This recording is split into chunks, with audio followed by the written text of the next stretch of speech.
제가 들려드리고 싶은 얘기는 행동경제학에 관한 이야기인데, 행동경제학 하면은 가장 먼저 떠오르는 사람이 저희가 리차드 테일러라고 하는 사람입니다. 일반적으로 경제학의 노벨상이면 경제학을 연구하는 사람들이 받아야 될 것 같은데, 심리학과 경제학이 접목된 행동경제학자인 리차드 테일러 교수님이 2017년에 경제학 분야에서 노벨상을 받으셨어요. 이 학자분은 넛지라는 책을 쓴 사람으로 유명하고요. 그래서 넛지는 팔꿈치로 이렇게 쿡 찌르다라는 의미를 가지고 있고, 너무 강제하거나 강요하지 않고 부드럽게 밀어서 사람들이 그런 선택을 하도록 유도하겠다라는 내용을 갖고 있는 책이거든요. 요즘에 사람들이 음식을 진짜 많이 시켜 먹잖아요. 잘 생각해 보시면 예전에는 주문을 해서 음식이 딱 배달이 됐을 때 일회용품 숟가락, 일회용품 젓가락들이 항상 배달이 되어 왔습니다. 내가 시킨 적이 없지만 밥을 먹을 때 당연히 필요하니까 배달한 사람이 가지고 오죠. 그래서 그때는 주문하는 내역서를 보면 내가 일회용품 숟가락이 필요하지 않습니다 라는 버튼을 눌렀어야 됐어요. 내가 만약에 필요가 없다 라는 의견을, 행동을 보여주고 싶으면. 그런데 요즘에는 정확하게 반대로 바뀌어서 기본적으로 일회용 수저 포크 안 주셔도 돼요에 이미 버튼이 눌러져 있습니다. 만약에 내가 일회용 수저 포크가 필요하면 넣어주세요, 보내주세요 라는 버튼으로 내가 굳이 눌러서 받아야 됩니다.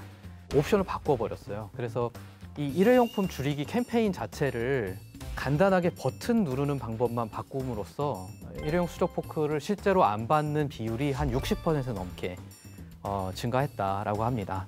실제로 지구 환경이나 지구를 살리는데 굉장히 좋은 활동을 했다라고 볼 수 있죠. 행동경제학이란 이름 자체가 이미 경제학과 심리학의 결합체라는 개념을 가지고 있어요. 제일 위에 경제학이 먼저 시작하고요. 인간은 합리적으로 결정해야 한다 해서 시작하고, 심리학은 이 경제학자들이 제안하는 그런 가정에 기반한 세상을 막 봤더니 사람들은 반드시 합리적으로 결정하는 건 아닌데 안 그런 상황들이 너무 많이 발생하는데 경제학과 심리학 이 두 가지에 서로 괴리가 있다. 똑같이 맞춰지진 않아. 약간씩 달라라는 생각을 계속하고 있던 와중에 행동경제학자들이 그럼 이 둘 사이의 간극을 어떻게 하면 줄일 수 있나. 이 행동을 바꿔보고 싶다. 우리가 개입해서 이 사람을 바꿔보고 싶고, 바뀐 사람들로 인해서 사회가 바뀌었으면 좋겠다. 사람들이 특정한 행동이나 선택을 더 하도록 유도할 수 없을까. 이런 생각들을 한 학문이에요.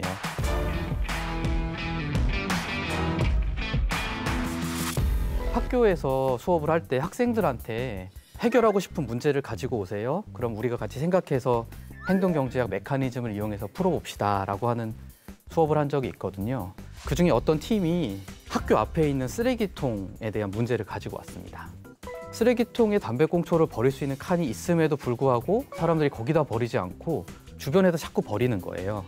그래서 이 학생들이 제안한 게 있습니다. 쓰레기통이 들어가는 구멍이 2개가 있으니까 이 2개의 구멍에다가 선택을 할 수 있게 선택권을 부여하면 담배꽁초를 버리는 사람들이 그 선택할 수 있는 칸에 자기들이 뭔가를 넣으면서 투표했다라는 생각이 들지 않을까라는 아이디어를 가지고 왔어요.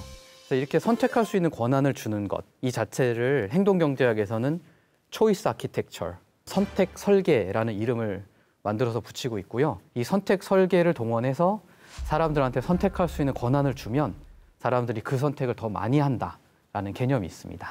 그래서 그 아이디어를 접목해서 쓰레기통 2개 들어갈 수 있는 구멍에 어벤져스 영화가 굉장히 막 유명할 때라서 슈퍼히어로들 이름과 캐릭터들을 붙여놓고 당신은 어떤 슈퍼히어로 팀을 더 응원하십니까?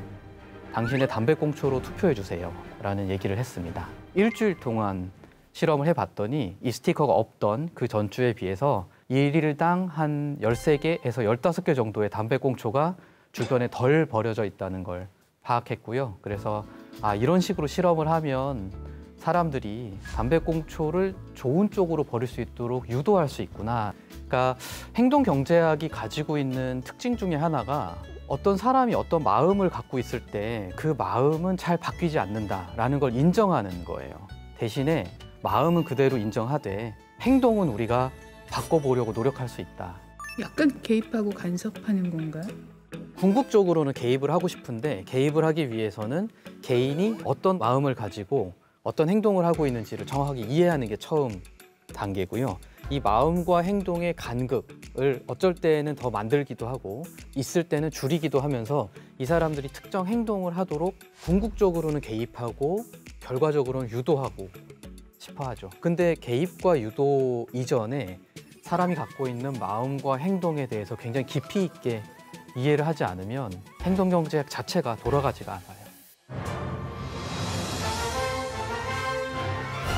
의학 드라마 같은 데 보면 장기 기증 또는 장기 이식 수술 같은 게 굉장히 많이 나와서 이제 저희도 좀 익숙한데요. 이게 수요와 공급의 이슈가 굉장히 많아요. 실제 조사 결과에 따르면 한 66%에서 70% 정도 되는 사람들이 장기를 기증하겠다라고 하는 의지는 있다고 대답을 하시거든요.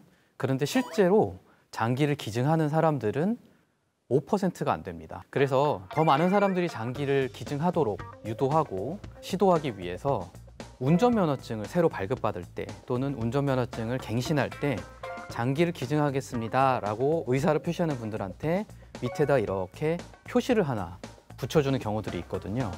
우리나라에서는 이런 이슈가 있는데 실제로 다른 나라들은 어떨까 하고 2000년대 초반에 한 연구자들이 조사를 한 적이 있어요. 그러니까 유럽에 있는 나라들의 장기 기증률을 한번 보시면 덴마크 같은 데는 한 5%, 그리고 독일은 12%, 영국은 20% 좀 안 되는 숫자로 장기를 기증하겠다라는 얘기를 하는데 되게 특이하게 바로 옆에 있는 프랑스, 포르투갈 이런 나라들은 거의 99% 육박할 만큼 장기를 기증하려는 의지가 높습니다. 장기 기증률이 굉장히 낮은 나라들, 그러니까 덴마크나 독일이나 영국 같은 나라들에서는 운전면허증을 발급받을 때 내가 장기를 기증하고 싶으면 표시를 하는 거예요. 이거를 저희들의 전문 용어로 옵트인이라고 합니다. 선택하고 싶으면 체크박스에 체크를 하는 거고요. 장기를 기증하겠다라는 확률이 엄청나게 높은 프랑스나 포르투갈 같은 나라들에서는 내가 장기를 기증하고 싶지 않다라고 얘기하면 그때 체크박스에 체크를 하는 겁니다. 옵트아웃 방식을 선택하고 있습니다. 기증할래? 이게 아니라 기증 안 할래? 이렇게 한 건가요? 예, 맞습니다. 장기를 기증하겠다는 확률이 높은 나라들의 경우에는 디폴트가 뭐냐면 나는 장기를 기증한다라는 게 시작인 거예요. 근데 혹시 만약에 너가 정말로 하고 싶지 않으면 표시를 해라. 그러니까 사람들이 생각을 별로 안 하면 그냥 좋은 일이니까 대부분 표시를 안 하고 가만히 있는 거거든요. 그런데 확률이 굉장히 낮은 나라들에서는 장기를 기증하고 싶으면 표시를 해라. 이렇게 나왔기 때문에 사고가 났을 때 위험하지 않을까, 장기가 기증되면 좀 무섭지 않을까 이런 생각들을 계속하면서 표시를 해야 되니까 확률이 그만큼 올라가지 못하는 거죠. 국민성이 다르다거나 교통사고 확률이 다르다거나 아니면 정부의 강제가 있다거나 이런 크다란 차이가 아니라 설문지에 질문을 약간만 바꾸는 아주 조그마한 차이로 사람들의 행동을 크게 변화할 수 있다. 행동에 크게 차이가 날 수 있다라는 걸 알 수 있어서 행동경제학을 연구하시는 굉장히 많은 연구자들한테는 이 사례가 아주 극적으로 기억이 되고 있고 선택 설계라는 걸 만들어내는 아주 중요한 기준점이 되는 연구 결과로 알려져 있습니다. A 또는 B를 선택할 수 있도록 허용을 하고 허가를 하되 가능하면 A를 선택했으면 좋겠다라는 걸 사전에 또는 뒤에서 먼저 설계해서 그 사람이 선택을 하기 전에 우리가 개입을 한다. 그래서 그 사람이 그 선택을 하도록 유도한다라는 게 행동경제학의 기본적인 메커니즘입니다. 경제학이라고 하는 건 규범적 학문이라고 저희가 보통 얘기합니다. 예를 들어서 무인도에 들어갔을 때 배와 사과와 바나나가 있을 때 뭘 좋아합니까? 이런 걸 물어봐서 사과를 좋아합니다라고 선택을 하면 선택이 선호랑 일치하니까 사람들은 그래야 한다라는 얘기를 하는 학문이고요. 심리학은 이 경제학자들이 제안하는 그런 가정에 기반한 세상을 막 봤더니 안 그런 상황들이 너무 많이 발생하는데 라는 걸 자꾸 밝혀낸 설명적 학문이거든요. 행동경제학자들은 무슨 생각을 하게 되냐면 규범과 설명 사이에 이 간극을 이용해서 우리가 이 사람들이 어떤 행동을 하도록, 즉 우리가 이 사람들이 하는 행동에 개입해서 그 사람들의 행동을 궁극적으로는 좋은 방향으로 유도해 보고 싶다라는 생각이 드는 거라서요. 처방적 학문이라고 보통 부릅니다. 그래서 처방적 학문이라고 할 때에는 우리가 알약 생각하면 되고요. 이 약을 먹으면 그 아픔이 없어지잖아요. 아프다라고 하는 문제를 딱 발견했을 때 행동경제학이라고 하는 여러 메커니즘 중에서 하나의 처방을 딱 먹으면 그 문제가 해결되는, 그래서 처방적 학문이다라고 보여지고, 지금은 행동경제학이라는 이름을 사용하지 않고 많은 공공기관이나 기업에서 사용을 하고 있습니다. 실제로 이 인간에 대한 이해를 기반으로 이해된 인간에 대해서 어떤 식으로 작용하고 싶다라는 걸로 굉장히 많은 해결책들이 지금 던져지고 있는 상황이라서 제 생각에는 아마 5년 내지 한 10년 이내에 행동경제학이 어마어마하게 적용이 많이 된 제품이나 서비스가 끊임없이 출시가 될 가능성이 있고요. 모든 나라에서 모든 사람들은 결과적으로 행동경제학의 일부분이나 또는 전체를 받아들일 수밖에 없을 것 같다라는 생각이 들어요. 오늘의 한 줄 리뷰는 행동경제학은 세상의 모든 문제를 해결할 수 있는 처방전이다.